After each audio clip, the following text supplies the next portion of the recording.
Don't do anything like that. Yeah.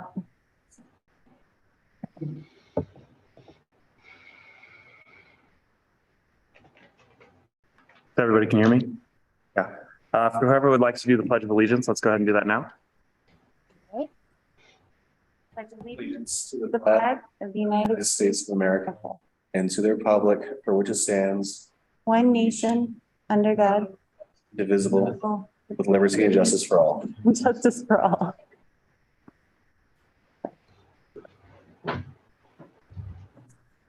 All right.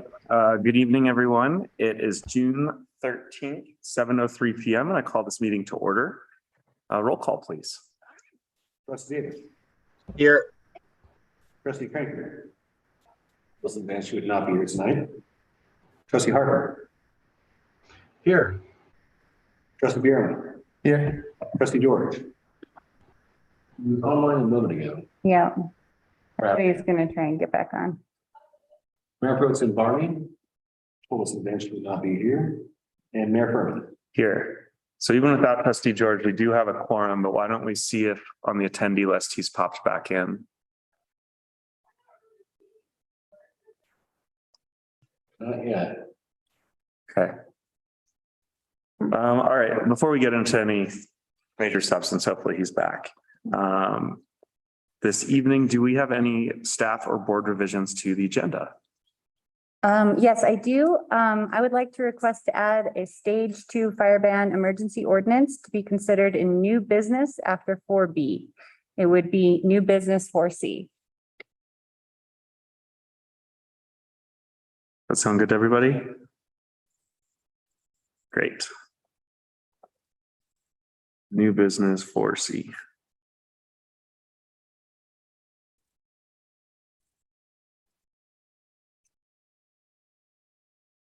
Okay, and no other. That's it. Yep. All right, at this time, we're gonna open up public comment. We'll start with in-person comment and then we'll move to Zoom comments. We ask that you introduce yourself and then we limit public comments to 3 minutes. We'll keep time and let you know when you're running out. Good evening, everybody. My name is Joyce Cohen, and I'm here today to talk to you about puppy mills. Okay, and I'm not talking about responsible breeders here. I'm just talking about factory farms that house thousands of dogs and keep them in horrific, horrific conditions. And you guys have the opportunity to join 11 towns in Colorado, 6 states, and numerous other towns and cities across the nation that have passed an ordinance banning the sale of puppies and kittens in pet stores. Pet stores buy 99% of their animals from these puppy mills. And before I go any further, I don't want you to drift off because you're saying, well, why, Silverton doesn't have any pet stores.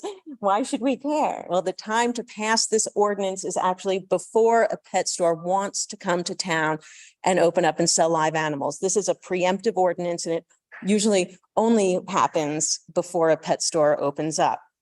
So that's why it's super important to do it now. Now, puppy mills are governed by the USDA, and I use the term governed very loosely. It's perfectly legal to keep dogs in cages that are only 6 inches bigger than the dog. They never have to let them out of the cages. They're wire and mesh stacked on top of each other. So the dogs on top defecate and urinate on the dogs on the bottom. They never have to have human contact. They never have to have contact with other dogs. They do not get proper veterinary care. And when the puppy mill is done with the dog, which is usually at about 5 years old, they can dispose of them in any way they want. Now, occasionally some are lucky and get rescued. I was telling these guys there's a kind of a celebrity dog in Durango named Sooner who was rescued from a puppy mill, has no eyes, got a disease, got no veterinary care in the puppy mill, wound up losing both of his eyes. And this is not an uncommon occurrence, these types of things that go on in these puppy mills.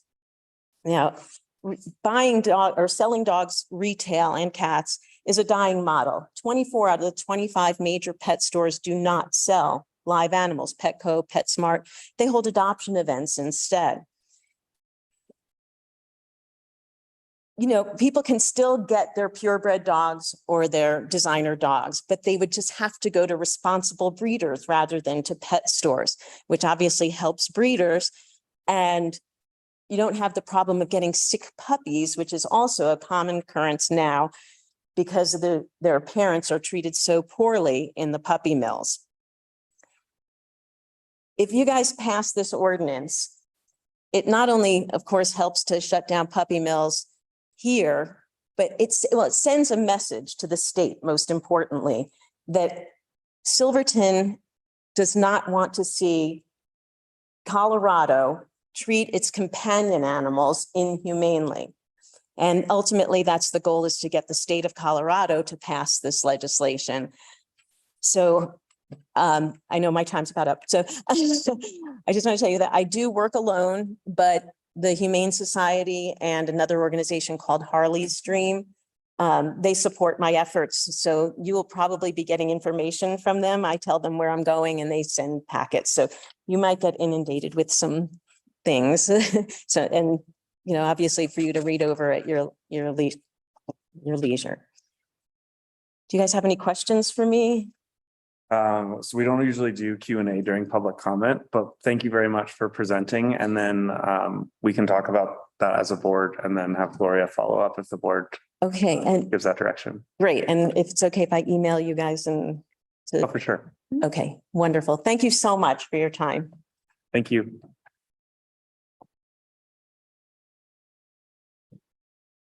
And I don't see any hands up on Zoom. So we will go ahead and close this public comment. And we do not this evening have any presentations and proclamations. So we move to new business 4A, giving staff direction on lease purchase options for Columbine Park with Troy Bernberg with Northland Public Finance. And would you please promote Todd as well to panelists? Thank you.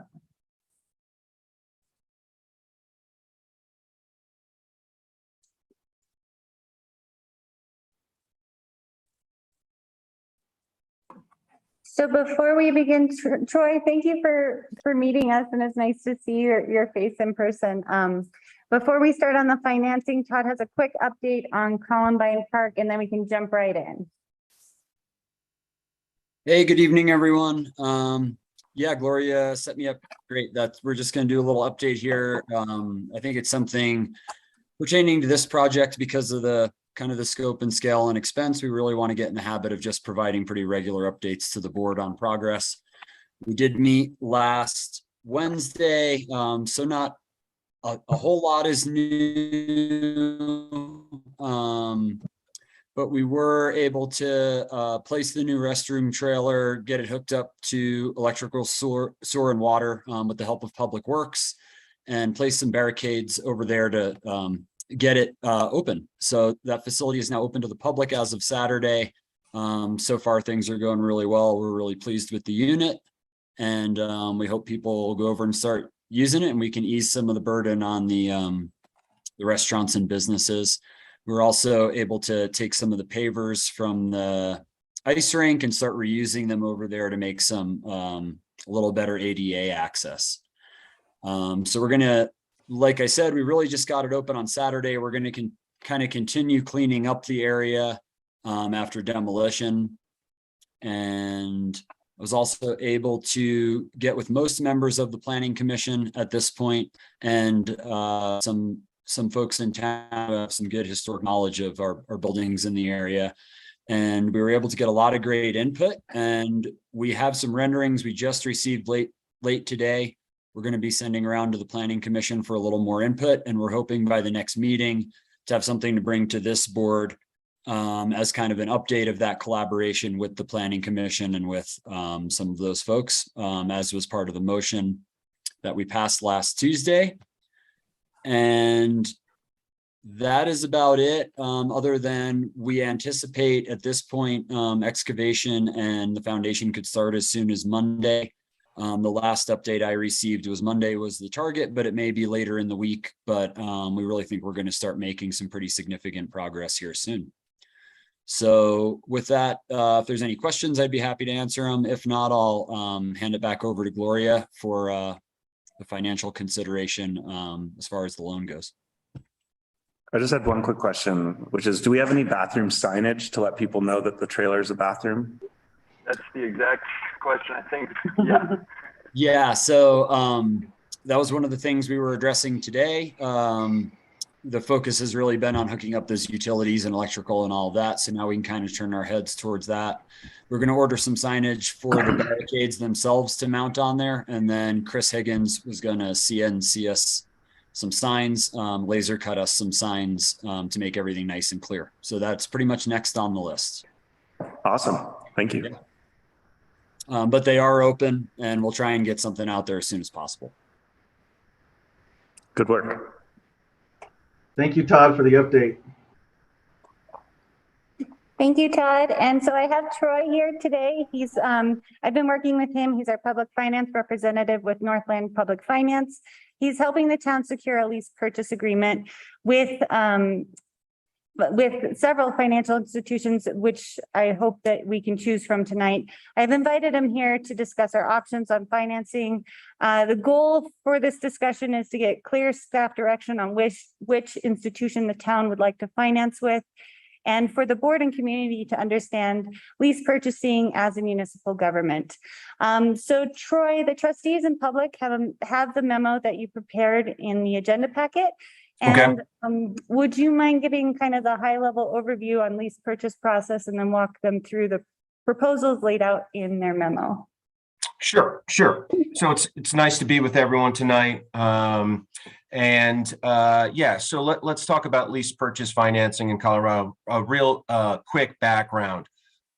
So it's been a very long established practice, lease purchase financing with municipal governments, certainly with things like vehicles and big, bulldozers, trash trucks, etc., fire trucks.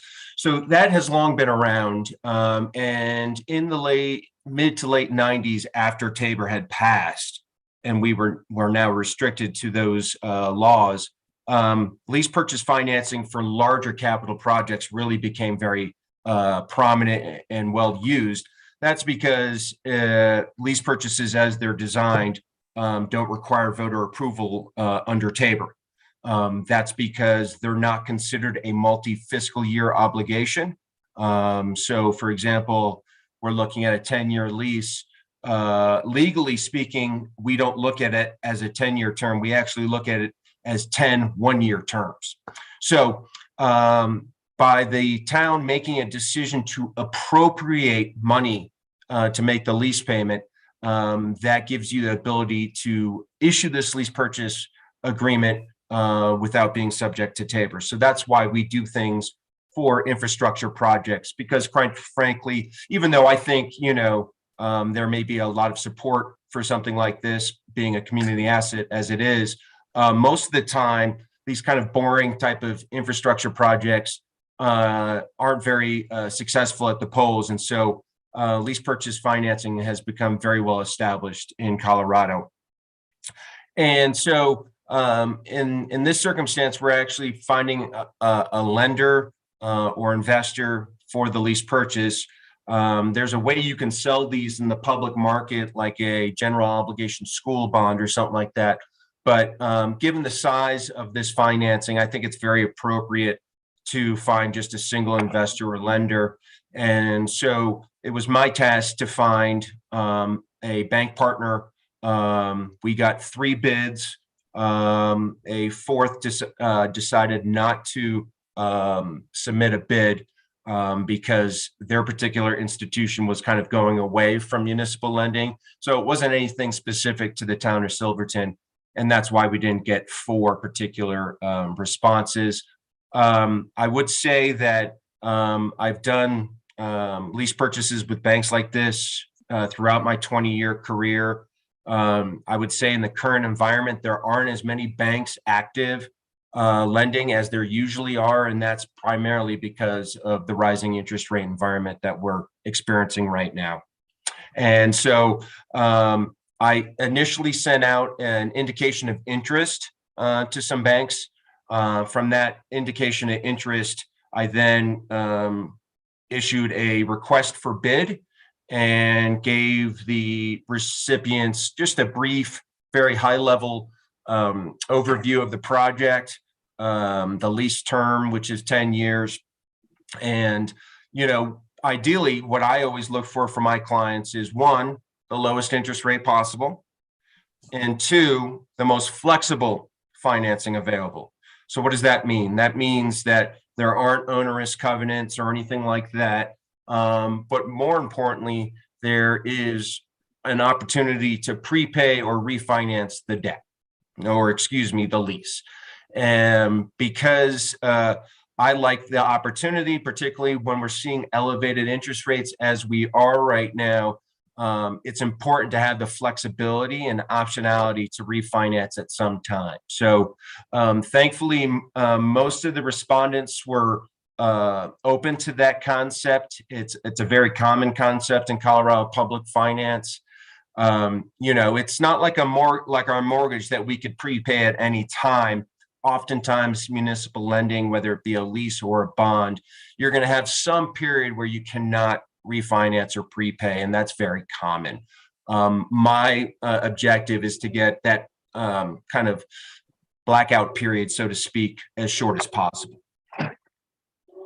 And so there are 3 bids for your consideration that I summarized in a memo, and summarized what I thought were the salient points.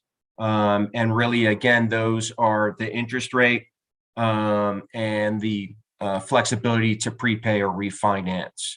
And so based on the 3 proposals that we got, you certainly saw a range of interest rates, and that's not too surprising to me, given what we're seeing in the interest rate markets.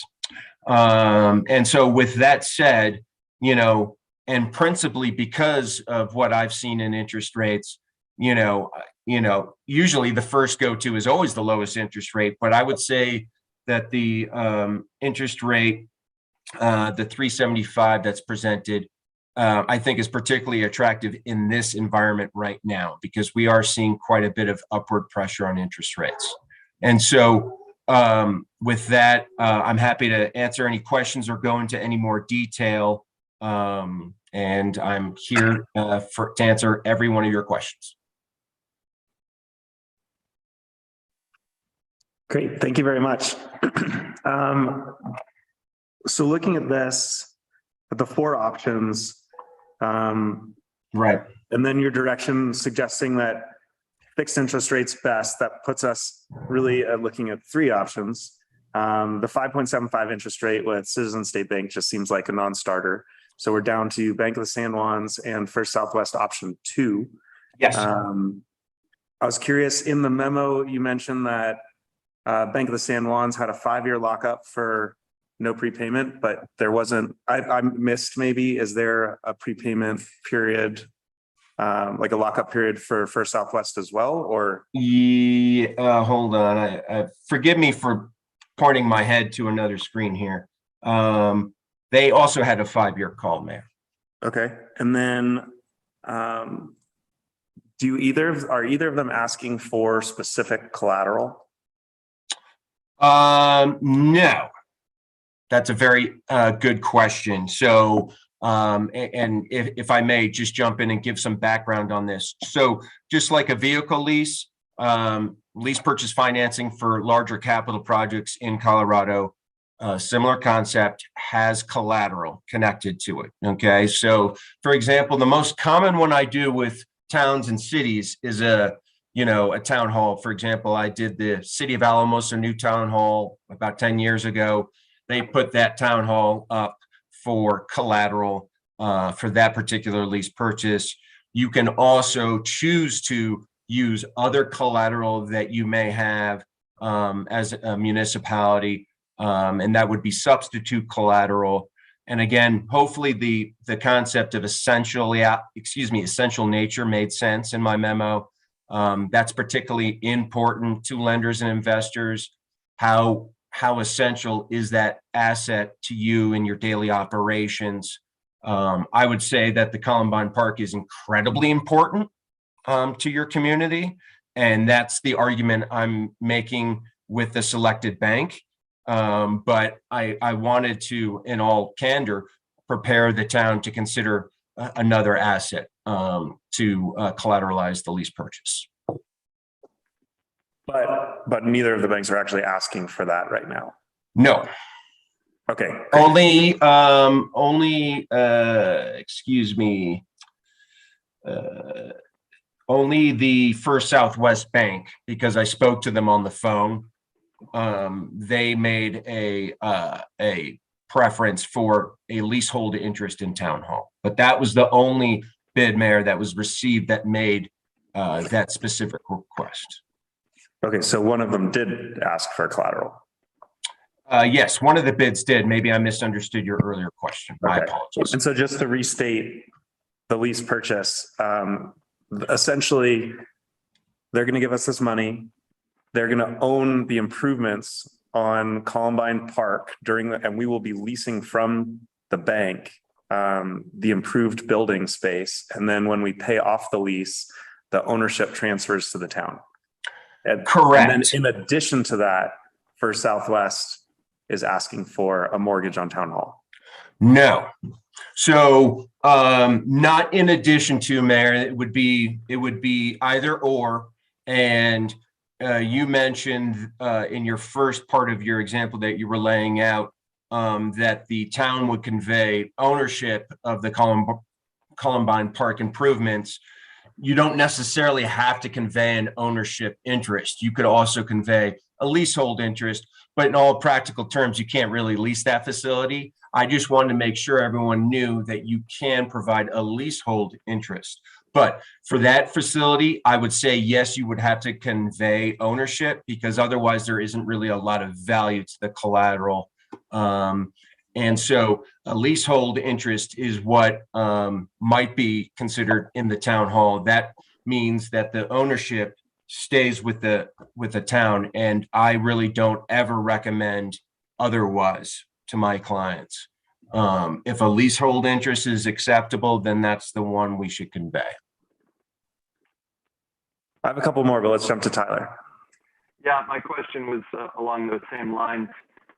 You did mention in your memo that what we deem essential and what the lender may deem essential are not going to match up. So I guess, yeah, what is your estimation that one of these other banks is not going to decide that Columbine Park isn't the best collateral, and they would also ask for a leasehold collateral with Town Hall or another one of our properties? Right. Do you have a good idea? Is it, or will, like, I know it's sort of your opinion, but yeah. Give me just a second. I had a child run into my office and not close the door. So forgive me, just real quick. You're fine.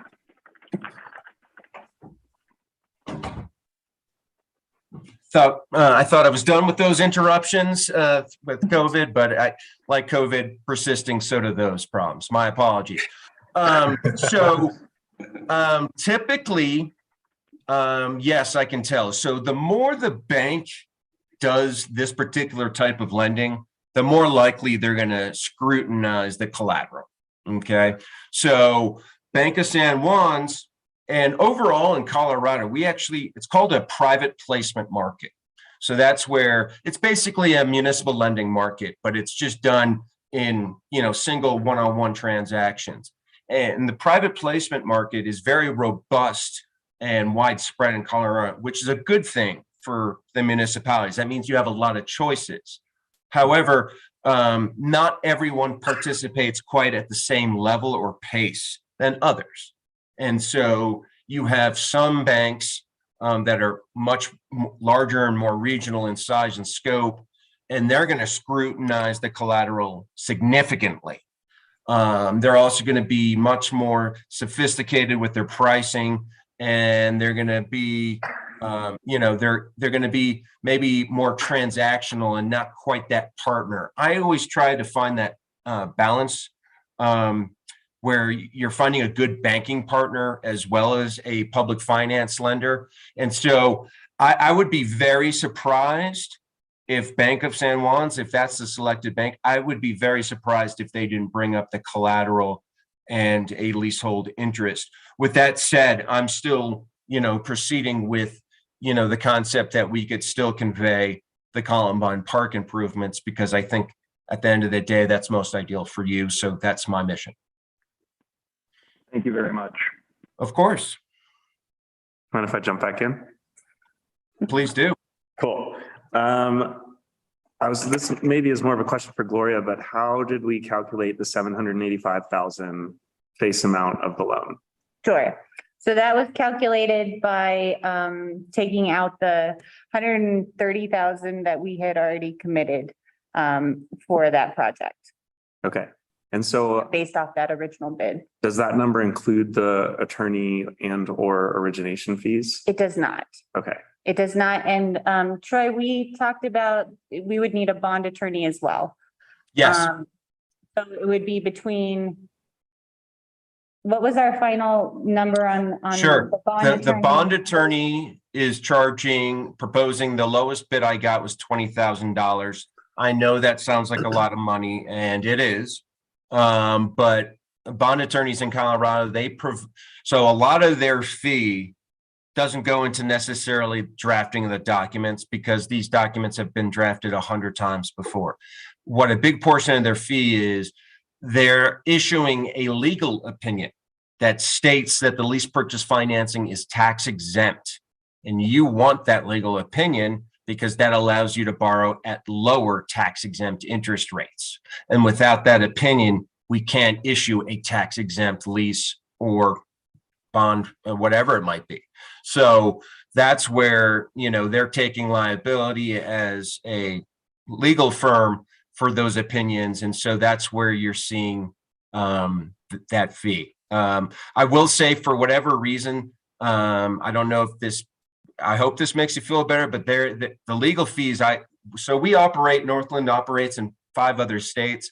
And it's very interesting to me seeing how the attorney fees differ from state to state. I would say that Colorado, based on all the other work I've done in Montana, North Dakota, and Illinois, that the attorney fees are highest here, for whatever that's worth. And I don't really have a good answer for you. So I say that all to say is that the bond attorney fee is typically one of the larger expenses with a lease purchase or any kind of tax-free bond in Colorado. Cool. So this is my last one, and it's more of a statement than a question, but it looks like Bank of the San Juan's total cost relative to First Southwest Bank option 2 total cost is only about $4,000 different based on the information we have, because Bank of the San Juan's has a $10,000 attorney fee upfront cost. First Southwest didn't mention. I'd be surprised if First Southwest total fees for closing stay at like $3,900, which is the 0.5% of face value. But if that is true, there's only about a $4,000 difference. So Sure. I would end up making this decision based on the scope of collateral requested. I think it feels like a bad idea in this case to use town hall, because town hall's value is much, much greater than the percentage of debt we'd be applying to it, but we'd be putting a lien-ish or a lease on town hall through 2031. And I feel like that would preclude us from using town hall as collateral in the future for a larger banking facility. Or without complicating it, needing to do, subordination agreements or other things like that. And so It seems like we need to find an asset that's closer in value to the amount of debt to collateralize something. Yes. And Mayor, you bring up an excellent point, very astute of you. You can't actually over collateralize leases in Colorado. So it would actually only be a portion of the building. And so that's another reason, actually, from a documentation perspective, to try and get another asset as collateral. So we would only be basically taking a portion of town hall because you can't over collateralize leases in Colorado because of this silly concept called economic compulsion. So the bond attorney will say, well, you can't over collateralize because then you are compelled economically to renew that lease. And at the time the lease is issued, it's actually that appropriation decision during your budget process is in theory supposed to be a 50-50 decision. In practice, it's never been a 50-50 decision, but that's kind of the silliness with lease purchases that we kind of have to fall into to make sure that we're compliant with Tabor. Gotcha. And I guess that actually brings up one last question, sorry. Sure, Which no. is, if we did end up needing to use something like an asset other than Columbine Park for a leasehold or some form of security, wouldn't we need an appraisal for that? And wouldn't that add a significant cost as well? Because these types of assets are hard to value. They can be. So that would be the challenge with the park. You know, typically you actually don't really have appraisals typically in lease purchases. And I know that sounds strange because you're actually, you know, securing the value of collateral. But a lot of times when I can, and thankfully most of the time it's worked out this way, you know, we use insured value or replacement value under the town's, you know, liability coverages and insurance coverages. So that's one way to do it without an appraisal. I'm really going to try to avoid an appraisal for its cost and its timeliness. So again, you know, park assets can be difficult to collateralize for these reasons that you've brought up, Mayor. Gotcha. Well, it seems like Columbine Park as the collateral would be our best case scenario, and even using the construction costs to value it would be like more realistic than trying to value town hall. Exactly. So again, that's going to be my preference and my mission to get done. So I'm hopeful that I can. Okay. Well, I've exhausted all of my questions. Thanks for bearing with me. Of course, I'm happy to do this.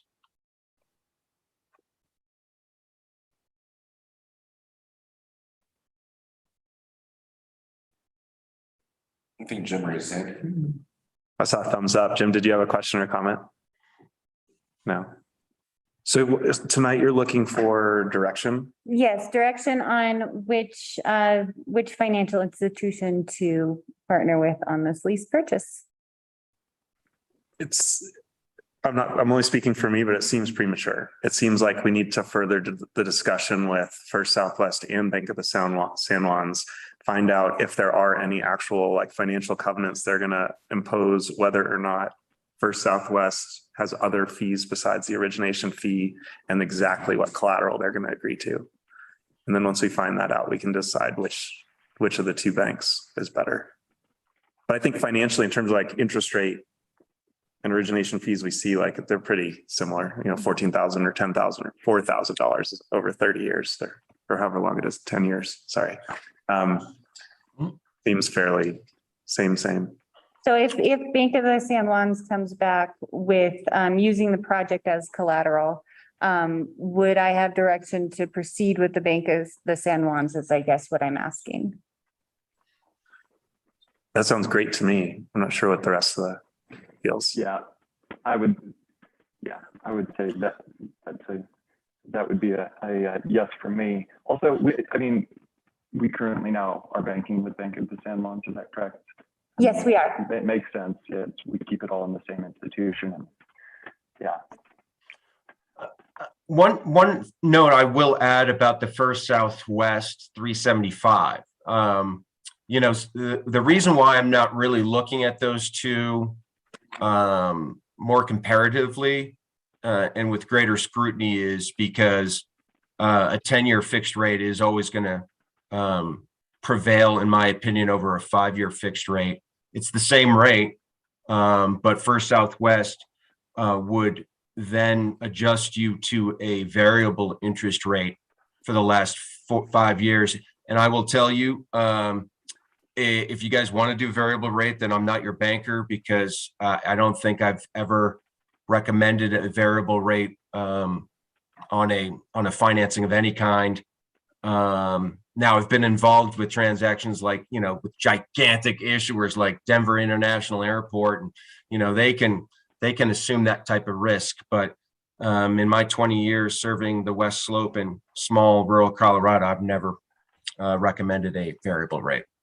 Yeah. And to be clear, when I was talking about the First Southwest, I'm only talking about the 4.1 fixed I for see. 10 years. Yeah. Okay. Because Fair enough, Mayor. if the Fair. origination fees are 10,000 less for that one, then the total price of the loan compared to the 3.75 interest rate with Bank of San Juan's is nominal in Fair difference. No, I understand. Yeah, and I would have added also that any loan that wasn't a fixed rate wouldn't be something that I would want to support. Right. So yeah, I think the way that you spun it around makes way more sense.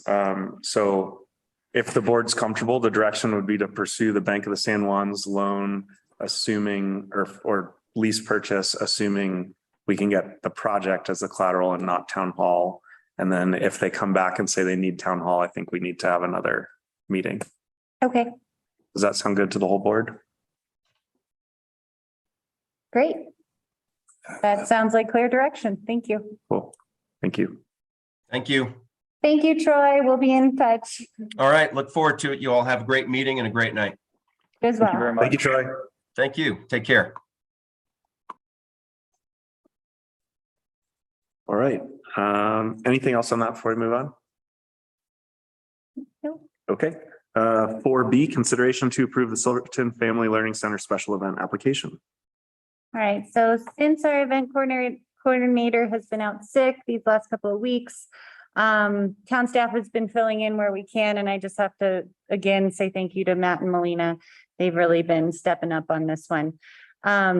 So this is an application for a fall fundraiser that the Silverton Family Learning Center has conducted without incident the last couple of years. And I recommend if the trustees approve this application, it is contingent upon the approval of OEM and ambulance and the sheriff. I would make a motion to approve the Silverton Family Learning Center's special event application with the contingency of approval from the sheriff, fire, and ambulance. Second. Second. Trustee's got a second. All right, roll call. Trustee Davis. Yes. Trustee Harper. Yes. Trustee Bierman. Yes. Trustee George. Yes. Mayor Furman. Yes. All present said yay. Pass. Thank you. All right. So now we move to new business amended agenda for C, stage 2 fire ban emergency ordinance. So federal, state, and local jurisdictions are going into stage 2 fire restrictions on June 15th. And so the ordinance before you would be adopted tonight, but in effect on June 15th with the other jurisdictions. The differences here, as you can see, are basically using fire, campfire, coal, wood burning stove, any type of charcoal fueled broiler, open fire of any kind. And then the sheriff asked me to include propane fire pits. And this would be okay for gas grills, but not okay for gas fire pits. And then I was informed that fireworks could be exempted, but would require mitigation with fire trucks spraying down the fireworks area.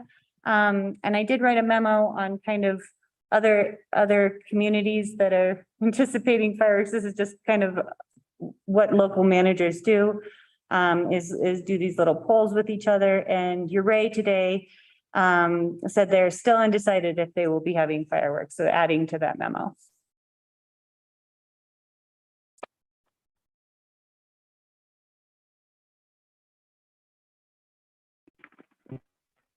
All right, I just have some questions on the ordinance. And I guess I didn't see it, and I may have just missed it. When does this expire, or how does it expire if we have monsoons for the next 2 weeks all of a sudden? Right, so we can rescind our fire ban. Okay. So yeah, so we would end the ordinance formally. But I guess do we need to take direction from the fire marshal to do that? Or, I mean, just in case, I understand Bruce is very busy this time of year, you know, but if it rained for 20 days straight, could we just put it on the docket, or would we need to get the resolution from him?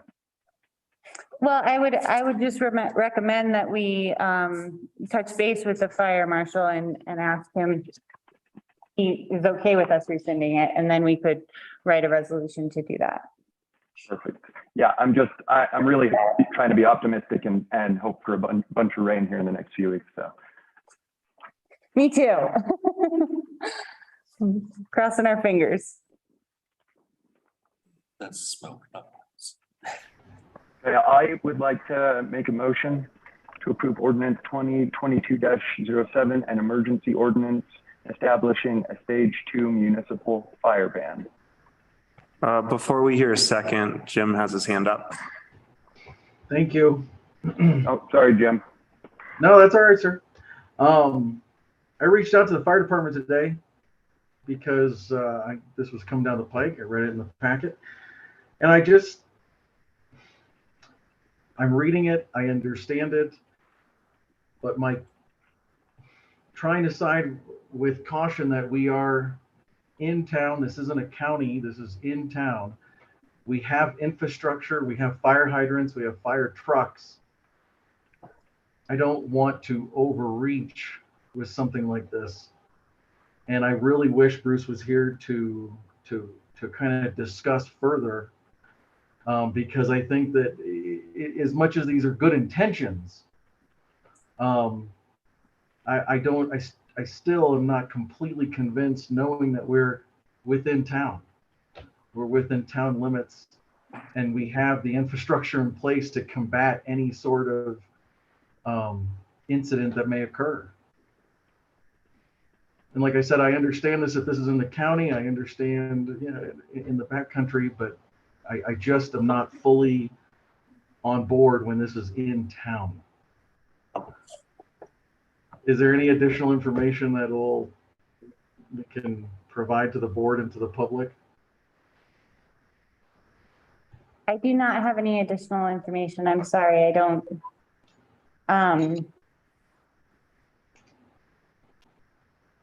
And I do not have the sheriff here, so it would be up to your discretion on this No, vote. and Deanne provided a good, Deanne Gallegos, our PIO, just provided a message. She says, seeing fires in town sends wrong messages to backcountry users. Okay. I have a couple of quick questions. What are the specific differences between stage 1 and stage 2 in terms of prohibited activities? Because we already, I think, eliminated charcoal grills, open fires, and a bunch of other things. Is it like the chainsaws and the Like smoking. Smoking outside. Yeah, and so as Jim was saying that, my concern about $1,000 fine for someone smoking in an unenclosed vehicle, that seems unenforceable. Because walking around, you know, we can tell people not to smoke all day long, but getting a $1,000 ticket for having a cigarette while standing on a sidewalk on a paved road seems like it seems extreme. I understand the intent for sure. Mm-hmm. And smoking is bad, but that seems like a lot. Does this need to be adopted as is, or like if we were to have variations to that, like if we were to change, for example, the fine for unauthorized smoking to a lower number relative to the other things, like, fireworks, obviously that's one of the worst potential things here because it's going off in a less controlled environment. Mm-hmm. Whereas someone smoking a cigarette in the car, I suppose could also be really bad if they're like flicking the butt out. But we're most, like Jim said, we're talking about in town. Mm-hmm.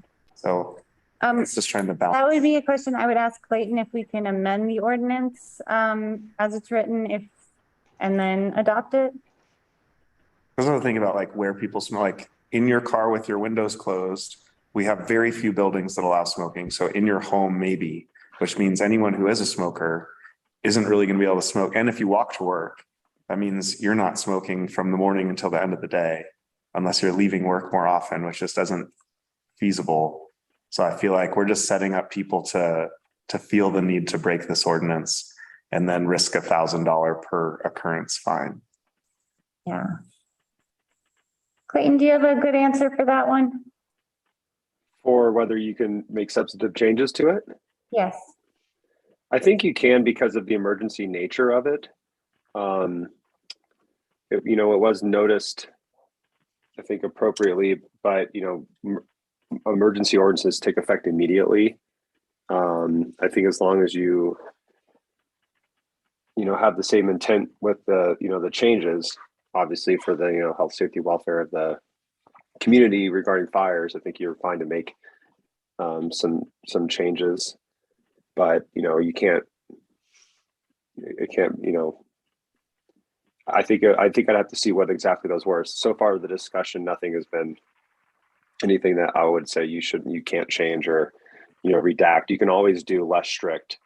If you were to put in more strict terms, like beyond what the fire, what the fire professionals had told us based on the language that they gave us, then I would say no. But if you're going to take out and make it less restrictive, then I think you can. Was smoking definitely not included in the stage one? Or were there certain parameters around smoking in the stage one? If I remember correctly, it was 10 feet diameter of no vegetation.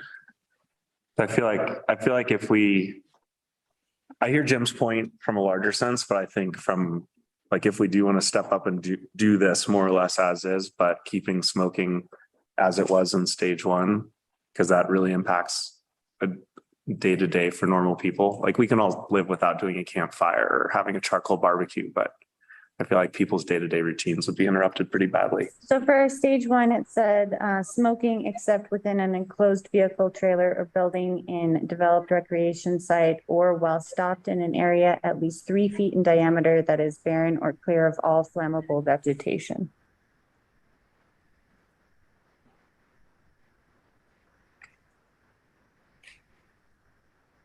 So does that include like someone's front yard?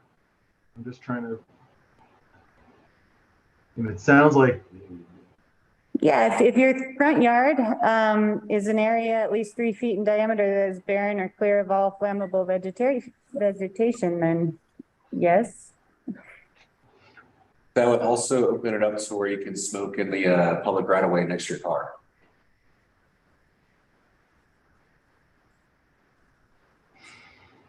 So you can sit on your hood and smoke. Jim, do you think we need to consider other aspects of this as well? Or do you think the smoking is like the main one? I don't know. Okay, we're in fire ban 1, now we're going to go into 2. I understand what Deanne said, and she sent another comment that we don't want them to burn down the forest with a smiley face, and I totally agree with her. I agree with this with the proposed ordinance in the backcountry. I just don't know why we want to continue to clamp down here in town next to fire hydrants within the proximity of fire trucks. I just don't. And clearly I'm missing the point.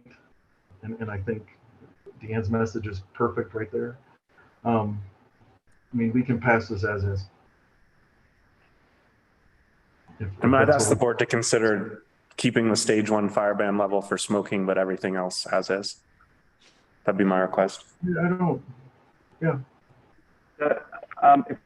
why I really wish Bruce was here. I'm sorry. Fire Marshal Conrad was here to discuss this further.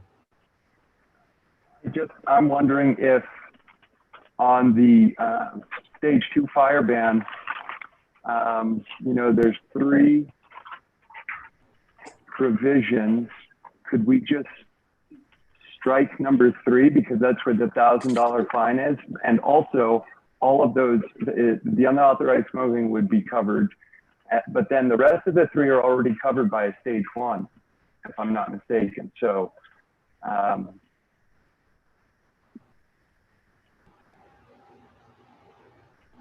Yeah, I mean, I'm fine with it. I don't want to cause a big brouhaha. I do understand why we want to do this. I understand that clearly we want to set a good example for the rest of the county. I get it. I just would side with personal responsibility here within town limits than not. That's just me personally. So if you want to reintroduce the vote, let's put it to a vote. We still have a motion on the table.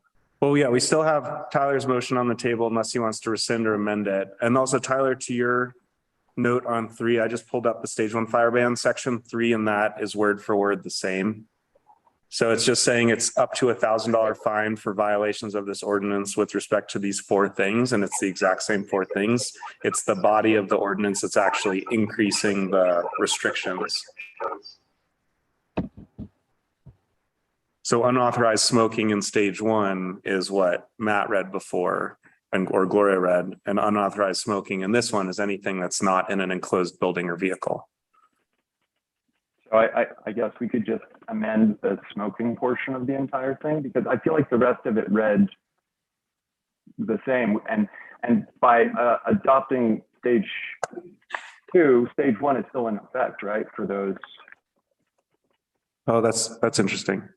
But So you just delete the increased restriction on smoking rather than restating what was in 1. Yeah.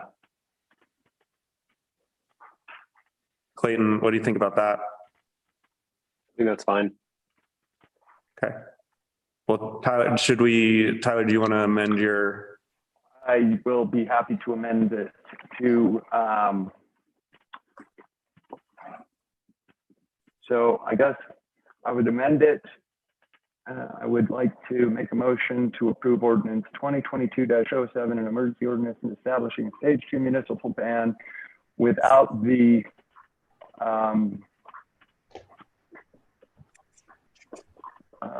without 2B smoking except within an enclosed vehicle or building, and to have the smoking reflect what will still be in our stage 1 ban.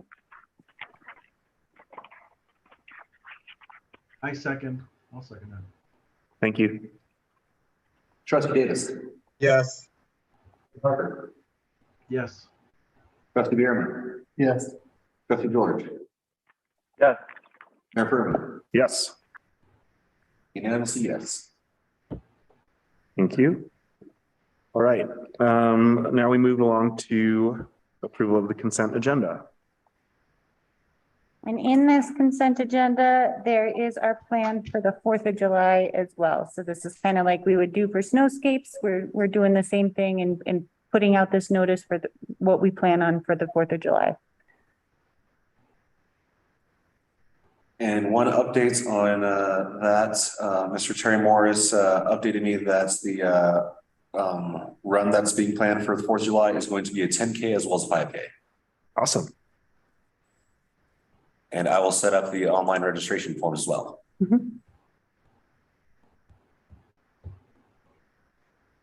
So trustees, any questions about consent agenda substance?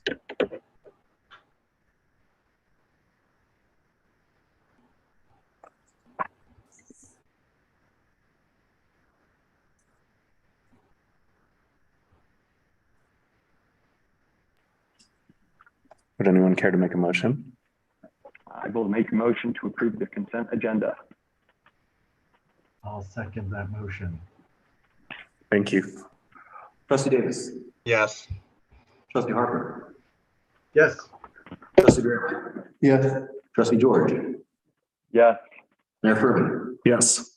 Motion passes unanimously. Thank you. Staff reports. Thank you. I want to give a huge thank you to Matt for holding down the fort while I was out on vacation. And it was just great to come back and see everything rolling forward. It gives me a lot more confidence to maybe leave in another year. We'll see. And I just also, Bill McDougall applied and received an RREO grant from CDPHE that helps subsidize our recycle program. And this year we received $6,440.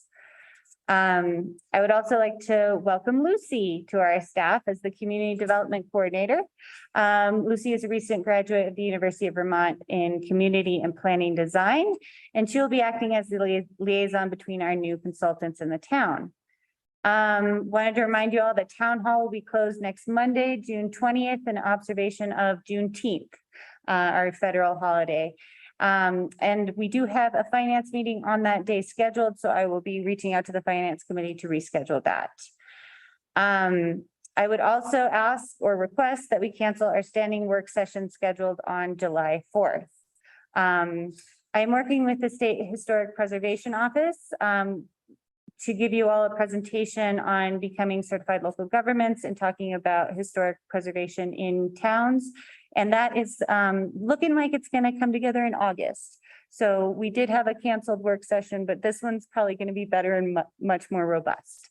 And finally, I would like to request a work session with DHM on the 27th, so before our next meeting at 6 p.m. if that works for the trustees.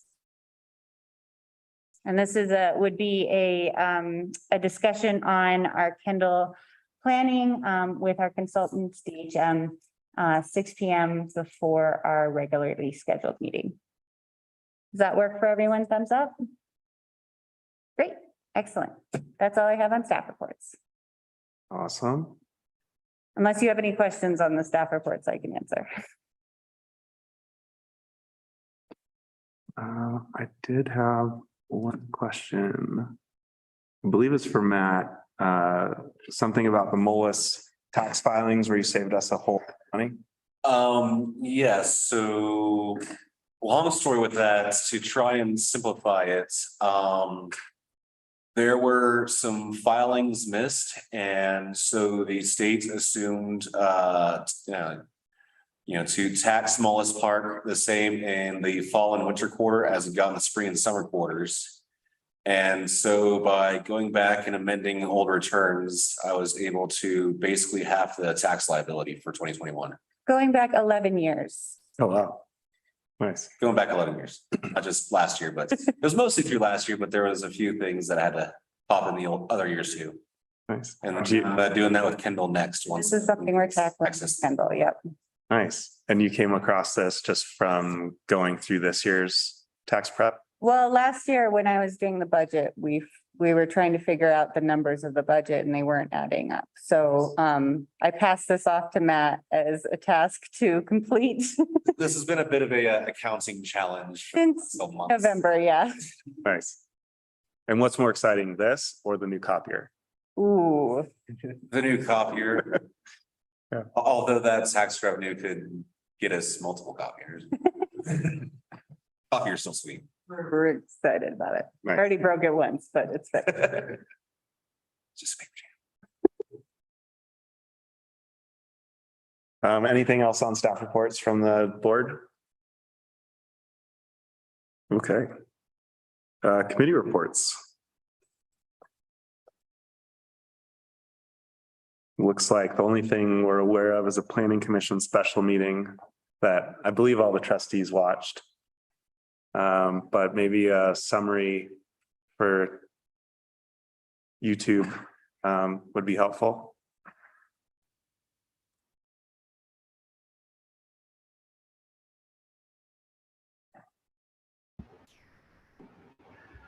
Didn't our special meeting cover all this on Wednesday? Yeah, I suppose it did. Yeah. Or And do we that still is, want to talk about it? streamed on YouTube. Yep. Great. Okay, so for those in the public looking to find out more about that planning commission special meeting, there are 2 videos you can watch on YouTube, which would be the 2 most recent meetings. Okay, trustee reports. I've got two. June is Pride Month. And June is also Bike to Work Month. I'm not sure, last year the town did do some things for Pride. I'm not sure if there's anything planned this year or not. And then on the Bike Month side of things, it culminates in June 22nd being a Bike to Work Day. So I'd encourage whoever has the ability to bike to work to do that on June 22nd, if not for the whole month. And that's all I have for trustee reports.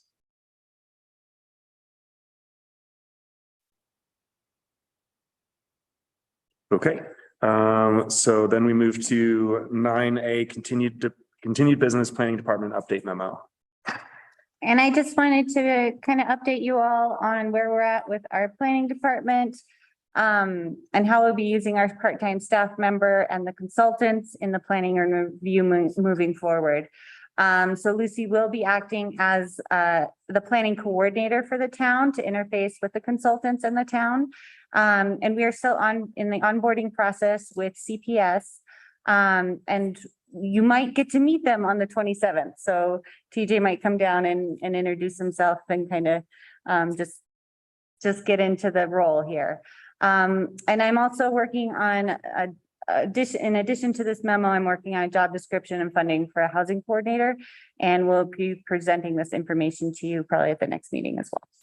So, any questions on this?